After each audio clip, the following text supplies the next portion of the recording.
டேய் எமர்ஜென்சியில் phone call பண்ணுடா. ஏன்டா அவ்வளோ அவசரமாக யாருடா கால் பண்ண போகிறா? அங்கே போகிற கரண்ட் லைனில் காக்கா வந்துருக்குடா. கரண்ட் ஆன் பண்ணால் சாக்கடி செத்துறாது. ஃபோன் பண்ணி கரண்ட் ஆன் பண்ணான்னு சொல்லணும்டா. ஆடா டேய் அங்கே பாடுறா அப்படியே ஃபேன் ஓடிட்டு தானே இருக்கு. அப்போனா என்ன கரண்ட் இருக்குன்னு அர்த்தம். அதானே அது அப்போ ஏன் சாவல அது?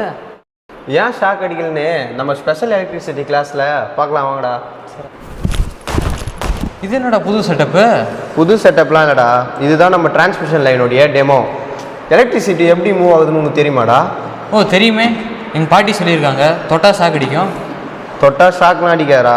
நம்ம டிரான்ஸ்மிஷன் லைனில் வந்து ஹை ப்ரெஷர் இடத்துலேருந்து லோ ப்ரெஷர் இடத்துக்கு வந்து எலக்ட்ரான்ஸ் ஃப்ளோ ஆகுது தான் நம்ம எலக்ட்ரிசிட்டின்னு சொல்கிறோம். அதனால தான் அந்த பறவை ஷாக் அடிக்கலையா? அதனால் ஷாக் அடிக்கலன்னு இல்லை, நம்ம பறவையோடைய காலில் வந்து 400 ஓம்லேருந்து 1000 ஓம் வரை அதனுடைய ரெசிஸ்டன்ஸ் இருக்கும், அதாவது மின் தடை இருக்கும். ஆனால் நம்ம டிரான்ஸ்மிஷன் லைனுடைய மின்தடை வந்து 0.004 ஓம் தான்.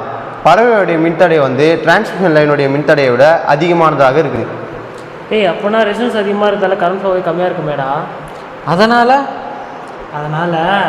காக்காக்கு வந்து கரண்ட் ஷாக் அடிக்காது. டேய் நேற்று எங்கள் வீட்டுக்கு முன்னாடி ஷாக் அடிச்சு ஒரு காக்கா சேர்த்து கிடந்துச்சுடா. அது உங்களுக்கு எப்படின்னு தெளிவாக புரியணுன்னா வா நம்ம ஒரு எக்ஸ்பெரிமெண்ட் பண்ணலாம். இப்போ நான் என்ன பண்ணியிருக்கேன்னா 2 வயர் எடுத்து ஃபேஸ் டு ஃபேஸ் வந்து கனெக்ட் பண்ணியிருக்கேன்.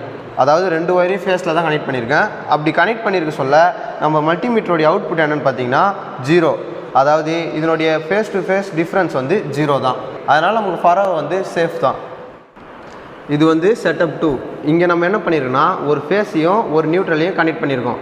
ஒரு ஃபேஸையும் ஒரு நியூட்ரலையும் கனெக்ட் பண்ண சொல்ல நமக்கு எலக்ட்ரிசிட்டி வந்து டிஸ்சார்ஜ் ஆகுது. அப்படி டிஸ்சார்ஜ் ஆக சொல்ல நம்மளுடைய மல்டிமீட்டரில் வந்து நமக்கு அவுட்புட் கிடைக்குது. அவுட்புட் எவ்வளோ கிடைக்குதுன்னா 230 வோல்ட் நமக்கு கிடைக்குது. அப்போ பறவையை காப்பாற்றவே முடியாதா? அதாவது ஒரு ஃபேஸ்லேயும் ஒரு நியூட்ரலையும் டச் ஆகிற மாதிரி பறவை உக்காந்துதுன்னா கண்டிப்பாக அதுக்கு ஷாக் அடிக்கும். எலக்ட்ரிக் டிபார்ட்மெண்ட்டில் ஒரு ஸ்டாண்டர்ட் இருக்குது. ஃபேஸுக்கும் நியூட்ரலுக்கு வந்து ஒரு கேப் விட்டுருப்பாங்க. அந்த கேப் வந்து 25 சென்டிமீட்டரில் விட்டு தான் அந்த லைன்லாம் அமைச்சிருப்பாங்க. சப்போஸ் காக்கா வந்து ஃபேஸில் மட்டும் உட்காந்தா தப்பிச்சிரும். அப்போ 2 லைனுக்கு நடுவில் உட்காந்தா ஆர்ஐபி தான். ஓ அதான் பறவையே சேஃபாக இருக்குது. அப்போ நாமளும் போய் உட்காந்து பார்க்கலாமா? டேய் அதெல்லாம் முடியாது, நம்மளாலாம் போய் உட்கார முடியாதாங்க.